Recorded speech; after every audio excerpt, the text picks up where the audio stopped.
Assalamualaikum warahmatullahi wabarakatuh. Selamat pagi anak-anak. Gimana kabarnya hari ini? Semoga kita dalam keadaan sehat walafiat ya. Baik, pada semester pertama ini, di bab pertama kita akan membahas mengenai kelompok sosial di dalam masyarakat. Nah, sebelum kita membahas lebih lanjut, saya akan flashback nih terlebih dahulu mengenai sosiologi, definisi dari sosiologi. Nah, sosiologi ini mempelajari kehidupan bermasyarakat kan, termasuk di dalamnya itu mengkaji sebuah kelompok sosial. Nah, kelompok sosial ini termasuk ke dalam gejala sosial dalam kehidupan bermasyarakat. Kenapa? Karena faktor penyebabnya ini sebagian besar kehidupan manusia ini berlangsung di dalam sebuah kelompok sosial. Jadi intinya kita ini tidak dapat terlepas nih dari kelompok sosial. Contohnya, ketika kita lahir ke dunia ini, kita udah menjadi anggota kelompok sosial, yaitu keluarga nih. Akan tapi dalam ruang lingkup yang lebih kecil. Lalu ketika kita masuk usia sekolah, kita juga udah menjadi anggota kelompok sosial. Kita menjadi peserta didik nih, yang mana kita tuh menunjukkan bagian dari kelompok sosial karena kita tuh memiliki persamaan kepentingan untuk dapat menuntut ilmu kayak gitu. Nah, kalau misalkan di sekolah ini aktif mengikuti sebuah organisasi OSIS atau PMR, pramuka, mereka juga termasuk dalam sebuah anggota kelompok sosial gitu. Karena di dalamnya ini mereka mempunyai tujuan atau kepentingan yang sama gitu. Nah, dapat disimpulkan bahwasannya sebagian besar kehidupan kita ini atau kegiatan manusia ini berlangsung dalam sebuah kelompok sosial gitu. Lalu apa sih definisi dari kelompok sosial? Ini ada beberapa tokoh yang mendefinisikan dari kelompok sosial. Yang pertama di sini ada Paul B. Harten dan Chester L. Han mengatakan bahwasannya kelompok sosial itu merupakan sekumpulan manusia yang mana memiliki kesadaran akan keanggotaannya dan antara kedua kelompok ini antar kelompok ini melakukan sebuah interaksi gitu ya. Selain itu juga definisi kelompok sosial menurut Sujono Sukanto. Nah, Sujono Sukanto juga mengatakan bahwasannya kelompok sosial ini tidak hanya berkaitan dengan sekelompok manusia. Nah, dalam kelompok sosial ini terdapat hubungan saling mempengaruhi dan mempunyai hubungan yang saling tolong-menolong antara anggotanya gitu ya. Nah, dari dua definisi ini kita dapat disimpulkan bahwasannya kelompok sosial ini merupakan sekumpulan individu yang terdiri atas dua atau lebih manusia yang memiliki visi dan misi yang sama dan juga terdapat sebuah interaksi yang terjalin antara anggotanya. Nah, interaksinya ini juga dapat bersifat langsung maupun tidak langsung kayak gitu. Setelah kita mengetahui definisi dari kelompok sosial, kita akan melanjut kepada ciri-ciri dari kelompok sosial. Apa sih ciri-ciri dari kelompok sosial? Di sini terdapat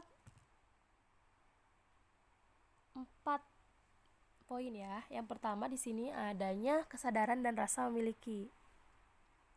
Nih, kita bisa lihat nih, ada warga yang bergotong royong. Tindakan tersebut dilakukan karena warga ini memiliki kesadaran terhadap lingkungannya. Gitu ya. Mereka memiliki kesadaran, mereka memiliki rasa memiliki terhadap lingkungannya, terhadap kampungnya. Gitu, agar mungkin kampungnya ini agar tentram, damai, bersih, rapi gitu ya. Gitu. Lalu yang kedua di sini terdapat hubungan timbal balik di antara anggota kelompok. Gimana sih sekumpulan orang itu dapat bisa dikatakan kelompok sosial apabila tiap-tiap anggota kelompok ini menjalin sebuah interaksi sosial. Jadi kalau misalkan nggak ada interaksi sosial, mereka nggak bakal bisa disebut dengan kelompok sosial gitu. Nih, interaksi sosial juga bisa bisa dilakukan dengan cara langsung maupun tidak langsung gitu ya. Nah, di dalam interaksi sosial mendorong anggota kelompok untuk saling memberi, saling tolong-menolong. Dengan demikian, melalui hubungan sosial tersebut akan terciptanya sebuah kebersamaan antar anggotanya sehingga membentuk solidaritas sosial dan terciptanya kebersamaan antar anggota gitu. Selanjutnya di sini poin ketiga, adanya faktor pengikat yang dimiliki bersama oleh anggota-anggota kelompok. Nih, faktor pengikat dapat menciptakan kedekatan antar anggota satu dengan anggota lainnya. Faktor pengikat tersebut berkaitan tuh dengan misalnya kesamaan antar anggota kelompok, kesamaan dapat berupa kesamaan nasib gitu ya, kesamaan hobi, kepentingan yang sama, tujuan yang sama, ideologi yang sama, ataupun kesamaan musuh dan lawan. Saya contohkan lagi, misalkan tadi warga atau anggota kelompok di masyarakat ya, misalkan gitu. Mereka mempunyai tujuan visi misi yang sama kan, misalkan untuk gimana mereka membuat sebuah pos ronda gitu. Kenapa mereka membuat itu? Karena mereka ingin membuat kampung mereka tuh tentram, aman, damai dari misalkan maling atau segala macam gitu. Karena mereka memiliki kepentingan, tujuan, ideologi dan musuh lawan yang sama gitu untuk memerangi hal-hal jahat ya gitu. Faktor pengingat ini juga dapat mempererat hubungan antar anggota kelompok gitu ya.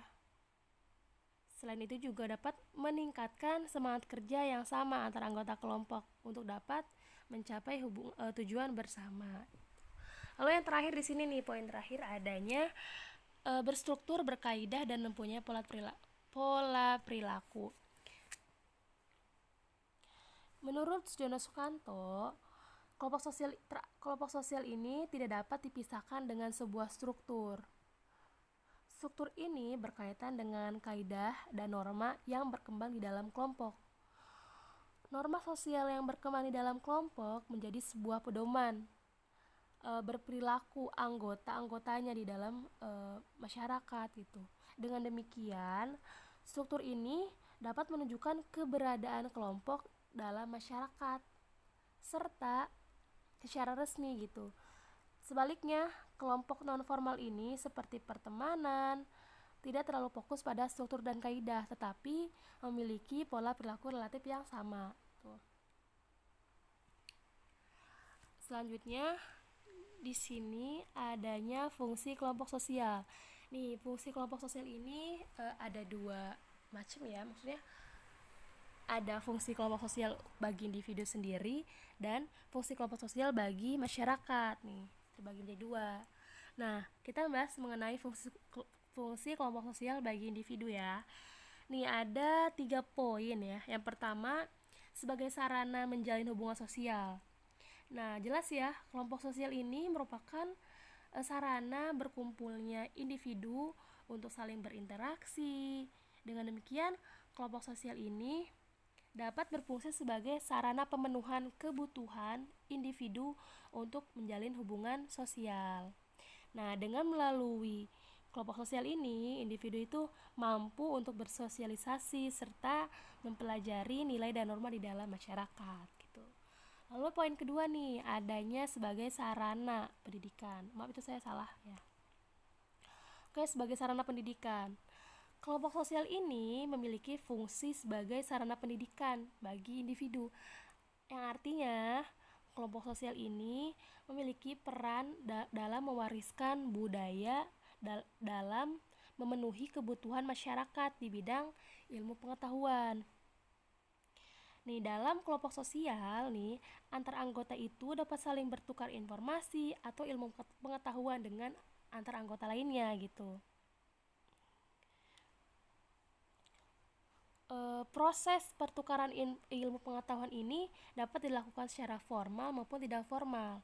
Nah, kalau misalkan formal ini, misalkan kita di lembaga pendidikan, sekolah gitu ya. Nah, adapun yang non formal ini seperti kita mengikuti kursus, bimbingan belajar dan sebagainya gitu. Selanjutnya poin yang terakhir di sini ada sarana pemecahan masalah gitu, atau problem solving. Nih, di dalam kelompok sosial ini misalnya di sini saya mencontohkan OSIS ya. Nah, OSIS ini kan memiliki ketua, wakil, sekretaris, bendahara, dan seksi-seksi. Ketika misalkan ketua OSISnya ini memiliki sebuah problem atau masalah, tidak mungkin kan dia hanya menyelesaikan masalah itu sendiri. Mereka mempunyai anggota-anggotanya, yang mana pasti mereka akan melakukan cara gitu, gimana caranya agar masalah itu terselesaikan dengan cara yaitu diskusi gitu. Jadi ketua, wakil, sekretaris, misalkan anggota-anggota yang lainnya melakukan diskusi untuk memecahkan sebuah masalah tersebut gitu. Nah, OSIS ini kan merupakan contoh dari kelompok sosial yang ada di sekolah gitu. Oke, sampai sini udah fungsi kelompok sosial bagi individu.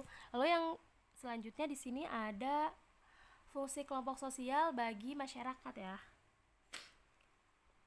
Ada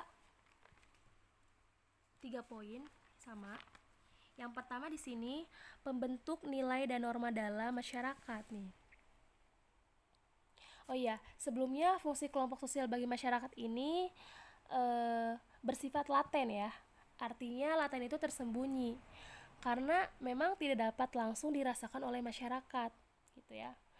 Adapun fungsi kelompok sosial bagi masyarakat itu, nih salah satunya di sini adanya pembentuk nilai dan norma dalam masyarakat nih. Individu sebagai anggota kelompok yang mana saling berinteraksi dengan anggota lainnya. Nah, proses interaksi tersebut menghasilkan norma nilai dalam masyarakat. Nilai dan norma ini membentuk pola-pola tertentu sebagai pedoman hidup bermasyarakat. Dengan demikian nih, kelompok sosial ini dapat berfungsi sebagai pembentuk nilai dan norma untuk menciptakan keteraturan dalam sebuah masyarakat. Begitu. Lalu yang kedua, di sini ada penguasa sosial. Struktur sosial ini terbentuk dari pola-pola interaksi yang memang saling terjalin antar anggota kelompok. Nah, struktur sosial ini menunjukkan adanya status sama peran dalam masyarakat. Dengan adanya sebuah struktur sosial, kelompok-kelompok sosial ini dapat kita bedakan nih dalam dimensi vertikal dan horizontal gitu. Berbagai kelompok sosial ini dalam dimensi vertikal ini dibedakan dalam sebuah strata, tingkatan kelas yang berbeda. Adapun pada dimensi horizontal, kelompok sosial ini dibedakan dalam kedudukan sejajar. Pembedaan dimensi vertikal dan horizontal ini menunjukkan fungsi kelompok sosial sebagai pembentuk struktur sosial dalam masyarakat. Misalkan di dalam masyarakat Bali ya, kita mengetahui bahwasanya di dalam masyarakat Bali ini mengenal sebuah adanya struktur strata atau kelas-kelas pembagian kelas gitu kan. Nah, di dalam masyarakat Bali ini kan mengenal sebuah kelas-kelas gini. Misalkan ada Sudra, Waisya kayak gitu. Kalau nggak salah Sudra itu pedagang ya, kalau nggak salah. Nah, kalau misalkan fungsi dari pembagian kelas ini tuh untuk mengetahui gitu peran sama posisi mereka di dalam masyarakat tuh seperti apa gitu. Kalau misalkan kan di Bali kan ada yang tadi saya bilang itu sudra ya, kalau nggak salah pedagang. Jadi ketika orang Bali telah mengetahui bahwa dia itu sudra, berarti mereka udah punya tahu gitu peranan sama posisi mereka itu seperti apa di dalam masyarakat kayak gitu. Sebagai pengenal aja sih kalau misalkan strata satu sosial di dalam masyarakat itu. Tuh ya. Nanti kita bisa jelasin lebih dalam lagi. Selanjutnya di sini sebagai pengawas sosial nih. Ibarat ya rumah nih ya, kelompok sosial itu menjadi tempat bagi anggotanya untuk dapat berlindung. Nah, kelompok sosial ini berfungsi melindungi anggotanya dari berbagai tindakan menyimpang gitu ya. Kelompok sosial ini memiliki nilai sama norma nih yang memang harus dipatuhi oleh semua anggota nih. Karena setiap anggota ini jika kalau misalkan tidak mentaati nilai dan norma yang ada di dalam masyarakat ini, mereka akan diberikan sebuah sanksi. Sebenarnya sanksi ini itu melindungi anggota kelompok agar nggak melakukan penyimpangan tersebut sebagai pencegahan gitu loh. Gitu. Kondisi tersebut ini menunjukkan nilai dan norma ini dalam kelompok sosial ini dapat dijadikan sebagai pengawas sosial di dalam tindakan masyarakat. Selanjutnya kita akan bahas tentang pembentukan kelompok sosial ya. Nih, pembentukan kelompok sosial. Pertama, kita akan bahas mengenai latar belakang terbentuknya kelompok sosial. Oke, apa sih yang melatar belakangi terjadinya terbentuknya sebuah kelompok sosial? Yang pertama, manusia ini sebagai makhluk sosial, yang mana manusia ini memiliki sifat gregariousness, artinya manusia ini selalu menjalin interaksi sosial dengan manusia yang lainnya gitu. Dengan demikian, manusia ini dapat memenuhi kebutuhan hidupnya. Nah, naluri gregariousness ini mendorong manusia untuk membentuk atau bergabung dalam kelompok sosial tertentu gitu. Ada definisi menurut Sujono Sukanto, beliau menyebutkan bahwasannya manusia ini memiliki dua hasrat yang dibawa sejak lahir. Yang pertama ada hasrat untuk bergabung dengan manusia lainnya. Lalu yang kedua ada hasrat untuk menyatu dengan alam, atau kalau misalkan bahasa yang lainnya itu bentuk aktualisasi diri gitu ya.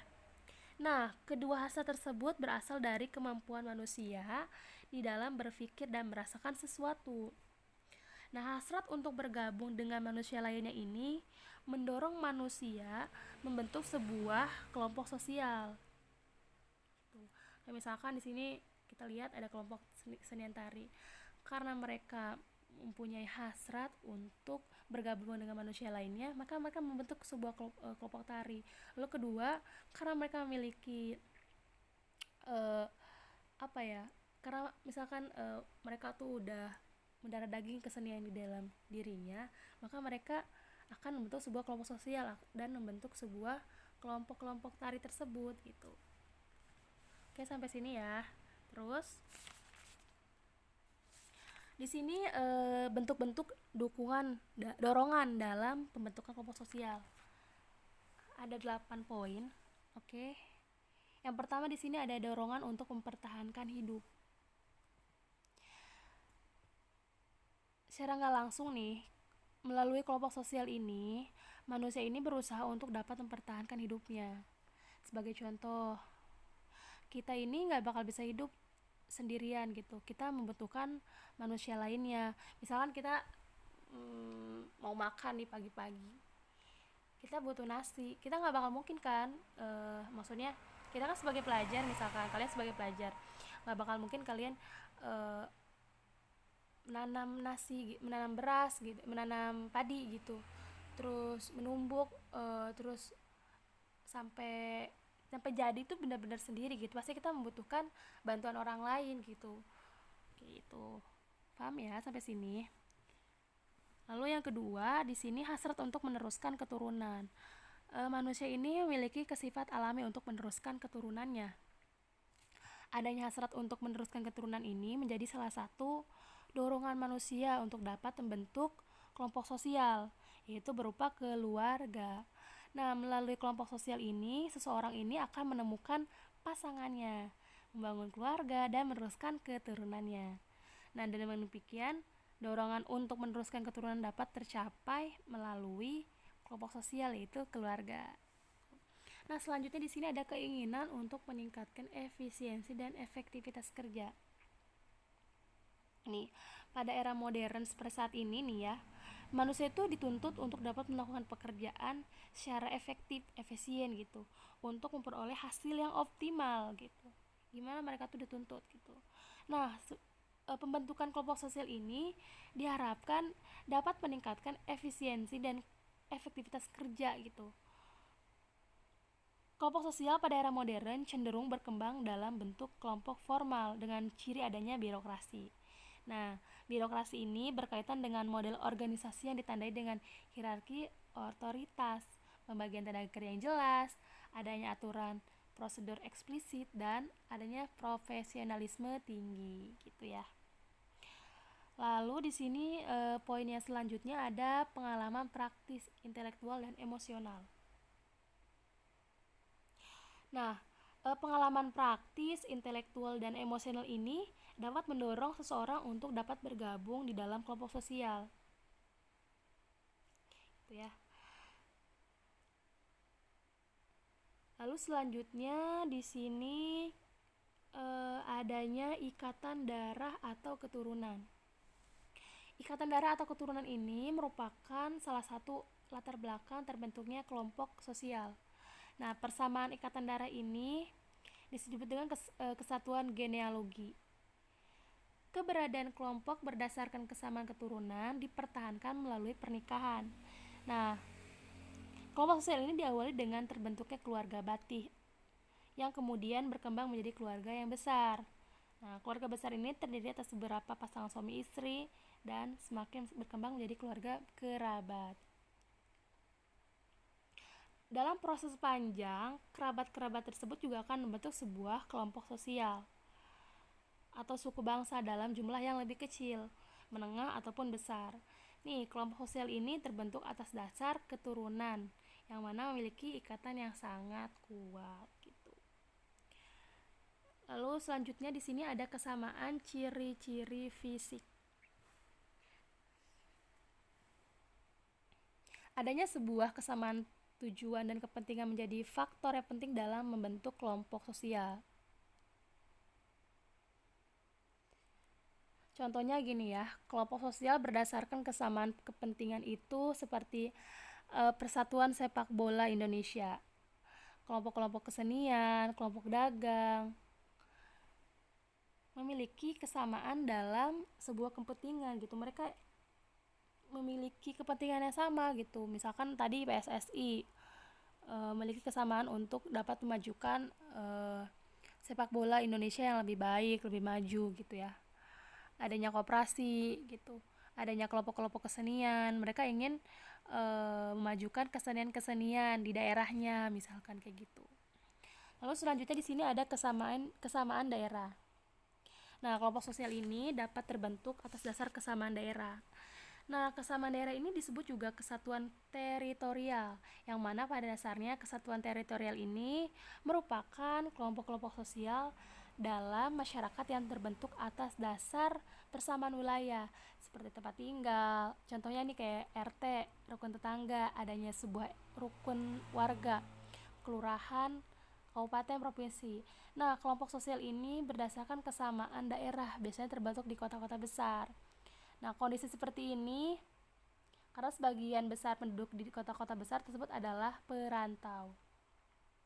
Adanya juga rasa senasib, seperjuangan, sepenanggungan mendorong terbentuknya sebuah kelompok sosial. Termasuk sebagai contohnya ini kayak persatuan. Kayak kalau misalkan kalian kalau udah kuliah apa mau kuliah ini biasanya di kuliah ini ada kayak komunitas gitu, kayak misalkan keluarga mahasiswa Minang, keluarga mahasiswa Banten, enggak keluarga mahasiswa Lebak Banten gitu. Selanjutnya setelah kita mengetahui latar belakang pembentukan kelompok sosial, dapat disimpulkan bahwasanya kelompok sosial ini dapat terbentuk dengan dua cara nih ya, yaitu secara terencana atau diinginkan dan secara kebetulan. Faktor yang mendorong terbentuknya kelompok sosial ini secara terencana yaitu kesamaan kepentingan dan kedekatan. Sementara itu, faktor pembentuk kelompok sosial secara kebetulan itu adalah kelahiran dan keturunan gitu. Selanjutnya di sini ada faktor-faktor yang perlu diperhatikan dalam pembentukan kelompok sosial. Ada 6 poin. Yang pertama di sini ada persepsi. Persepsi itu berkaitan dengan kemampuan kognitif untuk dapat memproses informasi yang diperoleh dari lingkungan sekitar. Nih, persepsi ini merupakan penilaian terhadap segala sesuatu yang dapat dilihat dan dirasakan untuk memutuskan tindakan yang akan dilakukan. Secara sederhana nih, persepsi ini berkaitan dengan cara pandang seseorang. Lalu yang kedua, di sini adanya sebuah motivasi. Motivasi itu dorongan atau semangat bagi setiap anggota kelompok untuk dapat berkompetisi secara sehat dalam mencapai tujuan kelompok. Gitu. Lalu yang ketiga, di sini adanya tujuan. Maaf ya. Tujuan. Salah satu faktor pembentuk kelompok sosial itu adalah antara anggota memiliki sebuah tujuan yang sama. Tujuan itu merupakan sesuatu yang ingin dicapai atau dicita-citakan. Setiap anggota kelompok itu akan berupaya melakukan kerjasama dan menyusun pembagian untuk dapat mencapai tujuan yang bersama, kayak gitu. Selanjutnya adanya sebuah interaksi sosial.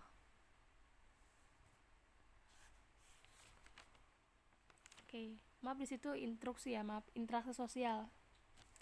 Nah, syarat utama terbentuknya kelompok sosial ini adanya sebuah interaksi sosial. Interaksi sosial itu kan merupakan hubungan timbal balik antara individu dengan individu lainnya.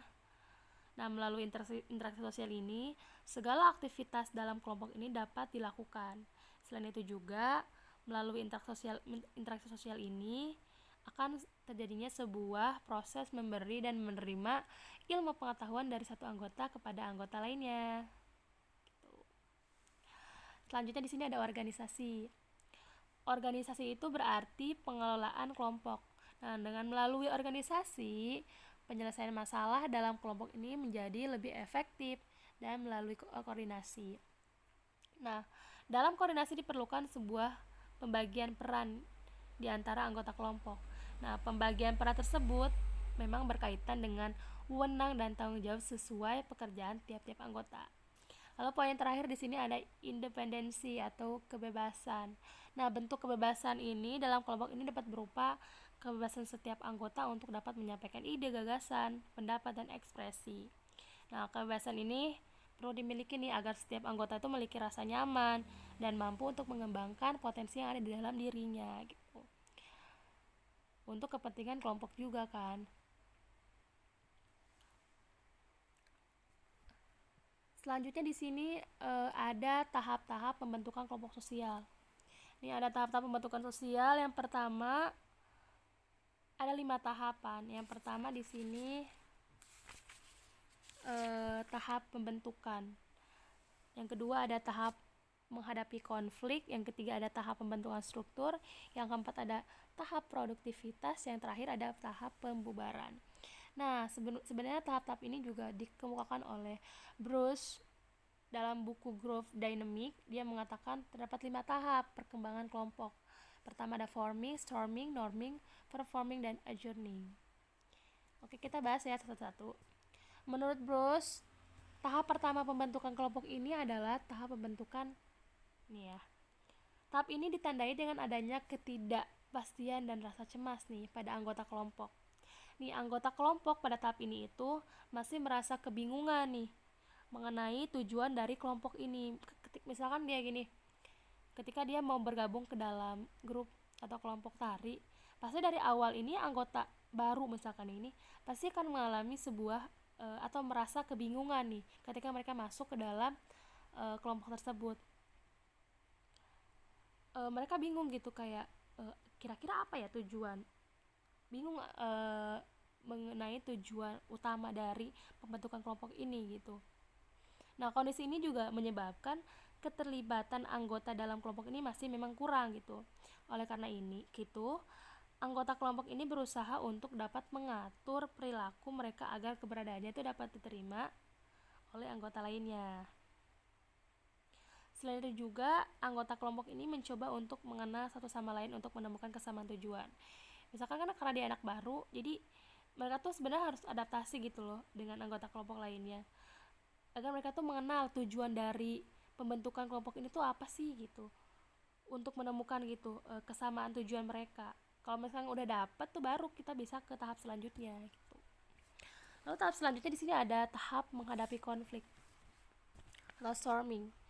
Nah, tahap kedua dalam pembentukan kelompok ini adalah tahap menghadapi konflik. Kenapa konflik dapat terjadi dalam kelompok sosial? Karena kita tuh memiliki perbedaan antara anggota. Jadi kalau anggotanya bukan satu aja kan, karena saking banyaknya pasti memiliki perbedaan nih antara anggota kelompok. Dapat memicu sebuah konflik nih. Misalkan adanya sebuah perbedaan pendapat, cara kerja, tujuan, eh, yang mana dapat memicu konflik dalam kelompok tersebut. Adapun tanda-tanda kelompok sosial ini berada di tahap storming ini, timbulnya kemarahan, ketidaknyamanan, dan memang saling berselisih satu dengan yang lainnya gitu. Nah, sebenarnya konflik ini juga harus diselesaikan nih agar tidak berujung pada perpecahan gitu. Ketika dalam suatu organisasi tersebut adanya sebuah konflik gitu, gimana caranya mereka tuh harus menyelesaikan satu sama lain. Kalau misalkan nggak diselesaikan, kelompok sosial tersebut akan pecah gitu, akan tidak bersatu lagi gitu. Makanya dari itu kita setiap anggota ini harus memiliki rasa sikap toleransi, saling menghargai perbedaan itu gitu, agar kelompok sosial ini tuh dapat bertahan gitu dan berkembang terus menerus gitu. Selanjutnya tahap ketiga ada tahap pembentukan struktur atau norming. Nah, pada tahap ini terdapat kesepakatan antar anggota kelompok. Kelompok sosial pada tahap ini mampu menyamakan persepsi dan meredam konflik serta membentuk struktur nih. Struktur dalam kelompok sosial ini berkaitan dengan aturan, adanya peran, adanya status yang memang mengikat antar anggota kelompok. Artinya, kelompok mulai membangun aturan-aturan, sistem kerja, dan prosedur pengelolaan proporsi kerja tiap-tiap anggota gitu. Dan biasanya nih pada tahap norming ini atau tahap pembentukan struktur ini, kelompok tuh mulai menemukan dalam kelompok kesepakatan yang dibuat mengenai aturan-aturan dan nilai-nilai yang akan digunakan gitu. Nah, anggota kelompok juga mulai saling mempercayai satu sama lain dan berkontribusi dalam mencapai tujuan yang bersama gitu.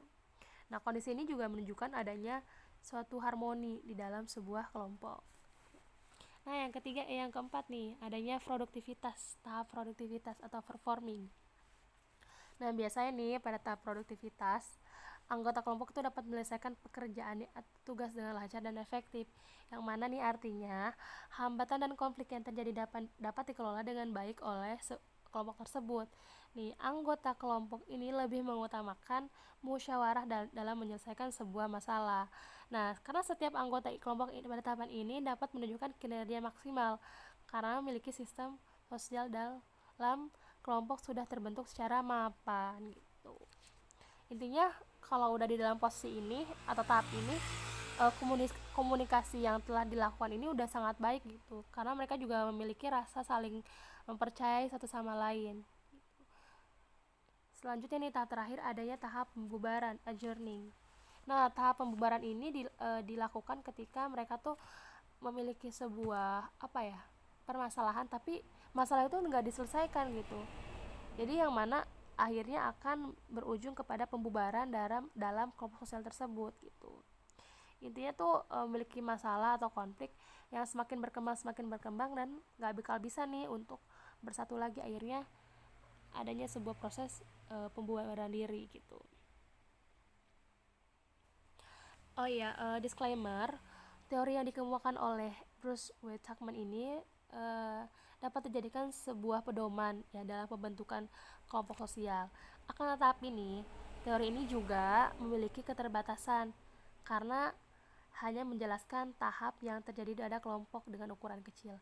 Sedangkan yang kita tahu, tahap pembentukan setiap kelompok itu kan berbeda-beda, dan kita juga sebagai makhluk sosial kelompok sosial juga kita tuh memiliki sifat karakter yang berbeda-beda gitu. Jadi tidak akan serta-merta sama dengan teori yang dikatakan atau diungkapkan oleh Bruce ini gitu.